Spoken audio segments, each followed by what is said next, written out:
Welcome back. I want to give you some bride-to-bride advice today on how you manage stress. I have been planning a wedding now almost for 2 years. I am a COVID bride.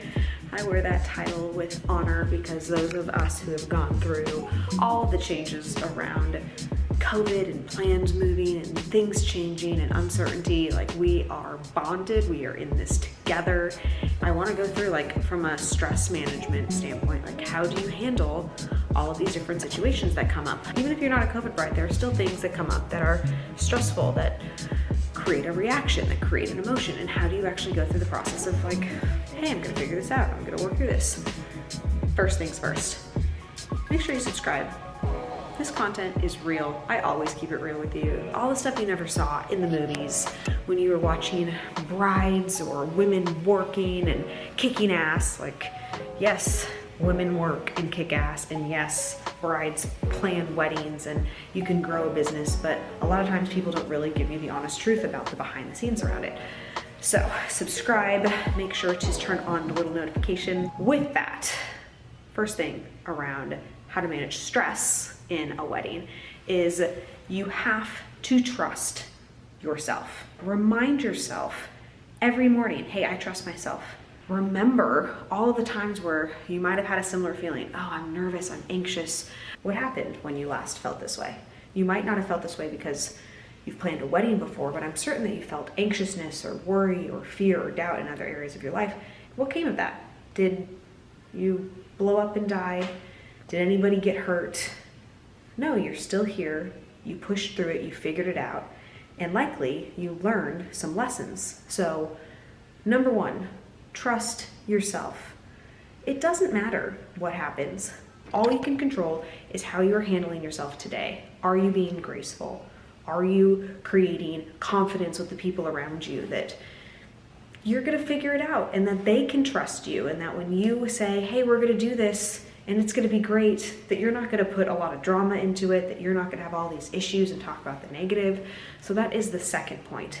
If anything is going wrong, like, just don't talk about it. One of the greatest compliments I've received is from the woman who was responsible for fitting me at my dress fitting at Vera Wang. She said that you are one of the calmest brides that I've ever worked with. I was like, this is what I want. This was my intention when I started this process. I want to be a calm bride. I want to create confidence with the people around me. That's important to me. Do I want to be a bridezilla that's stressed out and freaking out about everything and talking about everything that's wrong? No, I want to talk about everything that's going right. I want to talk about the excitement around it. I want to talk about how incredible it's going to be. I am creating that environment for everybody else. If you start all the conversations about wedding planning with, oh my God, you're not going to believe what happened next, you're decreasing the confidence of the people around you. Nobody wants to have a decrease in confidence. People want to know that the event is going to be spectacular, even if it was stressful getting there. How can you set, like, such a clear, crystal clear intention when you close your eyes and visualize what you want your wedding to be like? How can you create that even in the conversations leading up to the actual wedding itself? Number 3, do not lean on your groom in order to help you manage your stress. Don't do it. You are in life together, but you are not in the stress of planning a wedding together, because the reality is, unless he is all into this wedding, and you know if he is all in. If he's not all in, again, that is okay. I do not need Brandon to be all in on this. But if he's not all in, then figure out how you're gonna manage your stress differently. Like, who are you going to go to? I've had a number of moments where there were tears, where I was overwhelmed, where things just weren't going right. And my first instinct was to call someone. And then before I did, I took a pause. Quick, brief pause. What do I need from the person that I'm about to call? Can they actually contribute, or do I just need them to hear me out? I actually don't want my bridesmaids, or I don't want my mom worried about this. I want them excited and happy, and I don't need to put something on them that they can't do. Now, if they can actually do something, they can help, they can talk to somebody, they can coordinate something, use that person for any sort of stress that you might be having and as an outlet to be able to help you. But if they can't actually help you, am I setting them up for success? Am I creating a remarkable experience for them? No, I'm just a friend that's needy and can't handle my own stuff when I do that. Last and certainly not least, plan something for after the wedding.